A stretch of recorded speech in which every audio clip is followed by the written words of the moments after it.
தேதி தீபாவளி கொண்டாடுறாங்க. ரெண்டுக்கு டிஃப்ரெண்ட் இருக்கு. தீபாவளி அக்டோபர் 20. ஆமாம், நம்ம வந்து 20 கொண்டாடுறோம், அவங்க வந்து 21 கொண்டாடுறாங்க. அதுக்கு என்ன காரணம் அப்படின்னா, அன்றைக்கு அமாவாசை என்பது வந்து ஈவினிங்ல தான் வந்து ஸ்டார்ட் ஆகுது. ஸோ வந்து ஈவினிங்ல வந்து ஸ்டார்ட் ஆகிறதுனால 21 கொண்டாடுறது ஒரு வழியில் பார்த்தீங்கன்னா ஒரு நல்ல விஷயம். ஏன்னா அமாவாசை ஆரம்பமாகி உங்களுக்கு விடிய காலையில தான் வந்து நம்ம என்ன பண்ணணும், நம்ம வந்து கங்காஸ்தானம் வந்து எடுத்துக்கணும். குறிப்பாக வந்து தலையில எண்ணெய் வச்சு கொஞ்ச நேரம் ஊற விட்டு கங்காஸ்தானம் வந்து பண்ணணும். முதல்ல நல்லா குளிச்சுட்டு அந்த கங்கை நீரில் போய் நம்ம வந்து நீராடுற மாதிரி அது ஒரு அர்த்தம். ஸோ கங்காஸ்தானம் வந்து எடுக்கும்போது என்ன ஆகும் அப்படின்னா, அந்த அதுவரை நம்மிடம் இருந்த பீடு பிணைகள், நோய் நொடிகள், கஷ்டங்கள் எல்லாமே வந்து நிச்சயம் வந்து விளங்கும் அப்படிங்கிறது அவங்க ஐதீகம். சரிங்களா?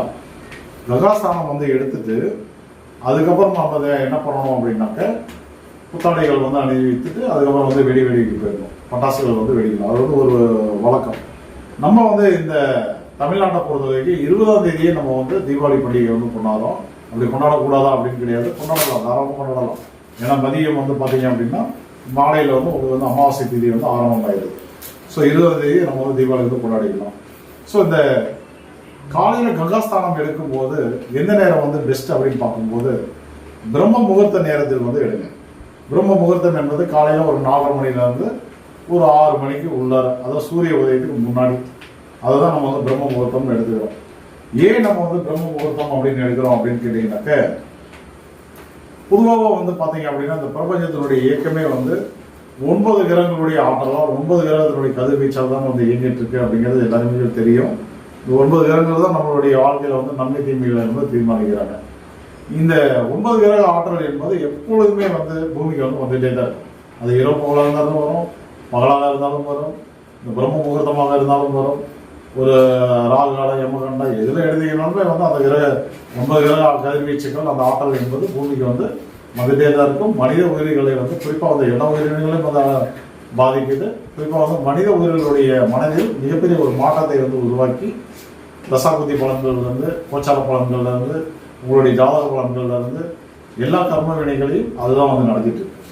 இந்த பிரம்ம முகூர்த்தத்தில் வந்து என்ன நடக்கும் அப்படின்னு கேட்டிங்கன்னா, விடிகாலையில் 4:30 மணிலேருந்து 6 மணி வரை இந்த உபகரணங்களுடைய சக்திகள் என்பது பூமிக்கு வந்து வரதில்லை. அவங்களுடைய கதிர்வீச்சுகள் வந்து வரதில்லை, அவங்களுடைய தாக்கங்கள் வந்து வரதில்லை, உபகரணங்களுடைய உதயம் என்பது நடக்கிறது இல்லை அப்படிங்கிறத நீங்கள் வந்து புரிஞ்சுக்கணும்.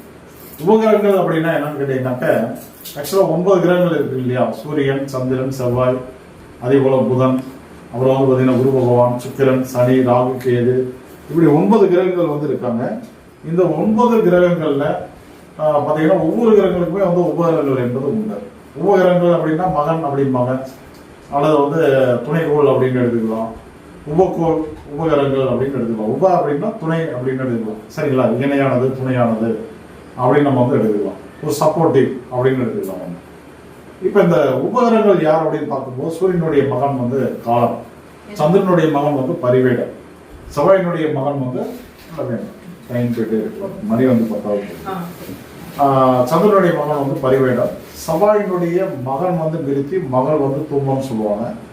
அடுத்து வந்து புதனுடைய மகன் வந்து அர்த்த பிரகணம், அடுத்தது குருனுடைய மகன் வந்து பார்த்தீங்கன்னா யமகண்டம், அடுத்தது வந்து சுக்கரனுடைய மகன் வந்து இந்திரதனசு, அதே போல சனியினுடைய மகன் வந்து புலிகன், அடுத்தது வந்து பார்த்தீங்கன்னா ராகுனுடைய மகன் வந்து வேதிபாதன், கேதுனுடைய மகன் வந்து தூமக்கேது. இப்படி ஒவ்வொரு கிரகங்களுக்கும் உபகிரகங்கள் என்பது இருக்கு. சிலர்லாம் வந்து பார்த்தீங்கன்னா பருப்பொருளாக இருக்கு, அதாவது என்னன்னா ஒரு கிரகமாக வந்து இருக்கு. சில விஷயங்கள்லாம் வந்து பார்க்கும்போது அது வந்து புகை வடிவில் வந்து இருக்கு. அந்த புகை வடிவில் இருக்கக்கூடிய தன்மை கூட எப்படி கிரகங்கள் வந்து சூரியனை சுற்றி வருகிறதோ அதே போல இந்த உபகரணங்களும் சூரியனை சுற்றி ஒரு குறிப்பிட்ட ஆர்பிட்ல வந்து பார்த்தீங்கன்னா குறிப்பிட்ட வேகத்தில் சுற்றி வந்துட்டு இருக்காங்க. இந்த உபகரணங்கள் அப்படின்னா யார் அப்படின்னு பார்க்கும்போது வெரி வெரி டேஞ்சரான குழந்தைகள் நம்ம வந்து எடுத்துக்கலாம். வெரி வெரி டேஞ்சரான கிரகங்கள் அப்படின்னு எடுத்துக்கலாம். இவங்கெல்லாம் வந்து இவங்களுடைய செயல்பாடுகள் எல்லாமே வந்து ரொம்ப ரொம்ப மைனூட்டாக இருக்கும். இவங்க தர கெடுகுலங்களால் தான் வந்து பார்த்தீங்கன்னா இந்த விபத்து நடக்கிறது, மரணம் நடக்கிறது, மரணத்துக்கு இணையாக துன்பம் நடக்கிறது, ஒருத்தருக்கு வந்து கைக்கால் வந்து இழுக்கிறது, கடன் சுமையால் வந்து தூக்கு போட்டுக்கிறது, இப்படி வந்து நிறைய நெகட்டிவான விஷயங்கள் வந்து இருக்கு. அதே போல நிறைய நன்மையான விஷயங்கள் வந்து இருக்கு. நன்மையும் உண்டு, தீமையும் உண்டு.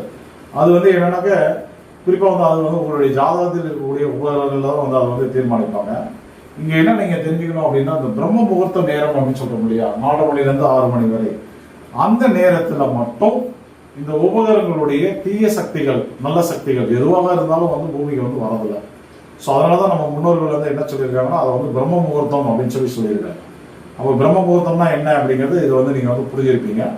ஸோ தீபாவளி அன்னைக்கு நீங்க வந்து இந்த பிரம்ம முகூர்த்த நேரத்தில் உபகரணங்களுடைய தாக்கம் இல்லாத நேரத்தில் காலையில ஒரு 4:30 மணிலேருந்து ஒரு 6 மணிக்கு முன்னாடி எழுந்திரிச்சிட்டு நல்லா ப்ரஷ் பண்ணிட்டு கங்காசாலத்து குறிப்பாக வந்து தலைக்கு எண்ணெய் வச்சு கொஞ்ச நேரம் ஊற விட்டுட்டு கங்காசாலம் வந்து பண்ணும்போது என்னாகும் அப்படின்னா உங்களுடைய அனைத்து தோஷங்களும் நிச்சயமாக வந்து நிவர்த்தி அடையும். அதுதான் வந்து முக்கியம். சரிங்களா? தீபாவளி அன்னைக்கு நீங்க பண்ண வேண்டியது ரொம்ப ரொம்ப முக்கியமான விஷயமே வந்து அதுதான். அதுக்கப்புறம் வந்து நீங்க வந்து ரெகுலரா என்ன பண்ணுவீங்களோ அதை வந்து நீங்க வந்து பண்ணிக்கோங்க. குறிப்பா வந்து பாத்தீங்க அப்படின்னாக்க லட்சுமி குபேர பூஜை. அதாவது என்னன்னா தீபாவளி அன்னைக்கு நம்ம பொறுத்தவரை என்னன்னா காலையில வந்து குளிப்போம், புது ஆடைகள் வந்து போட்டுக்குவோம், அடுத்து வந்து வெடிகளை வந்து வெடிப்போம், அடுத்து வீட்டில் வந்து எல்லாம் சமைச்சு வச்சிருப்பாங்க, அதை வந்து சாப்பிட்டு நல்லா ஒரு என்ஜாய் பண்ணுவோம், ஒரு மூவி போவோம். ஸோ இல்லைன்னா வேறு ஏதாவது என்டர்டெயின்மெண்ட் ப்ளஸ் அல்லது வந்து புது படங்கள் டிவியில் போட்டுருப்பாங்க. இந்த மாதிரி நம்ம வந்து கொண்டாடி முடிச்சுக்குவோம்.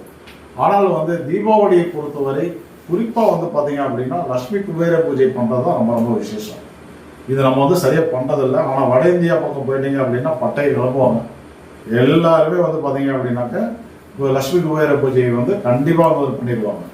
அவங்க வந்து என்னன்னா காலையில் இந்த மாதிரி வெடிக்கிறது அது இதெல்லாம் ஃபார்மாலிட்டிஸ் எல்லாமே முடிச்சுட்டு கண்டிப்பாக மாலை பொழுதில் லட்சுமி குபேர பூஜை வந்து நடத்திடுவாங்க.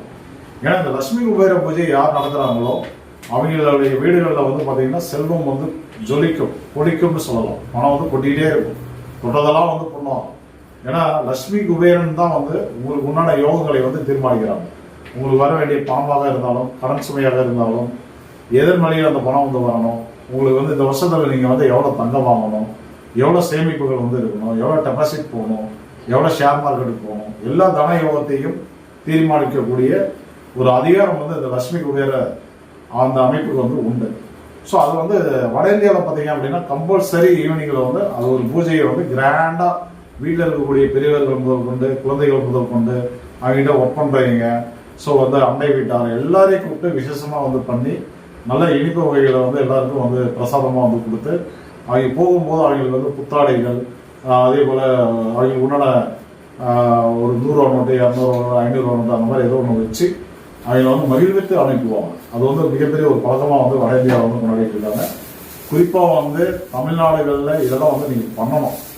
அது வந்து லட்சுமி குபேரனுக்கு உண்டான ஒரு படத்தையோ அல்லது வந்து பார்த்தீங்கன்னா ஒரு சிலைகளையோ வந்து வைத்து அவங்களுக்கு உண்டான ப்ராப்பராக எல்லாருக்கும் உண்டான வழிபாடுகள் தானே. ஒரு தீபம் போட்டுக்கோங்க, அடுத்தது வந்து பார்த்தீங்கன்னாக்க ஒரு செம்பு தண்ணி வச்சுக்கோங்க, அடுத்தது என்ன பண்ணுறீங்க அப்படின்னா பிடித்தமான உணவுகள் வந்து வச்சுக்கோங்க, பழங்கள் வைங்க, பூவுகள் வந்து போட்டுக்கலாம், அதுக்கப்புறம் சாம்பிராணி புகையை வந்து போட்டு அதுக்கப்புறம் வந்து அடுத்தது வந்து பார்த்தீங்கன்னா ஊதுபத்தி கற்பூரங்கள் ஏற்றி நீங்கள் வந்து அந்த குபேரனுக்கு உண்டான மந்திரங்கள் அல்லது வந்து பாடல்களை வந்து பாட செய்து பிடித்தமான உணவுகள்லாம் வந்து சமைத்து வைத்து நைவேத்தியம் பண்ணிட்டு அதை நீங்கள் பிரசாதமாகவும் அண்டை வீட்டாருக்கு வந்து பிரசாதமாகவும் கொடுக்கும்போது உங்களுடைய வாழ்க்கையில் வந்து என்ன நடக்கும் அப்படின்னா இன்கம் வந்து அதிகமாகும்.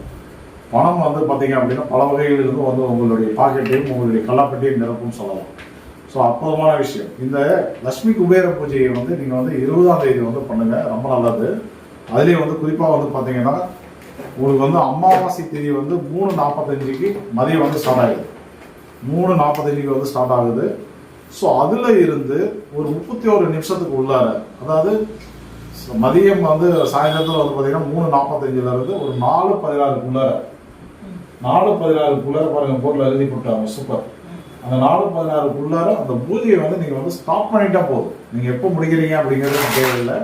அது இடைப்பட்ட நேரத்தில் நீங்கள் வந்து ஸ்டார்ட் பண்ணிட்டீங்க அப்படின்னாவே நிச்சயமாக அந்த லட்சுமி குபேரனுடைய அருள் வந்து உங்களுக்கு வந்து அருளாசி வந்து முழுமையாக வந்து கிடைக்கும். இதை மட்டும் நீங்கள் பண்ணி பாருங்க. அந்த வருஷத்தில் இந்த 2025 வந்து இந்த அக்டோபரில் வந்து ஸ்டார்ட் பண்ணுறீங்க இந்த பூஜை இல்லையா, அடுத்த வரையும் அக்டோபர் வரையும் கவனிச்சு பாருங்க. உங்களுக்கு எவ்வளோ இன்கம் வந்திருக்கு, எவ்வளோ லாபம் வந்திருக்கு, என்னென்ன பொருள்லாம் புதுசாக வாங்கியிருக்கீங்க அப்படிங்கிறத கவனிக்கும் போது மிகப்பெரிய மாற்றங்கள் என்பது நிச்சயமாக வந்து கிடைக்கும். சரிங்களா? இப்போ அடுத்தது என்னன்னாக்க கட் பண்ணிக்கலாம். இப்போ அடுத்தது ஒரு விசேஷம் வந்து என்னன்னா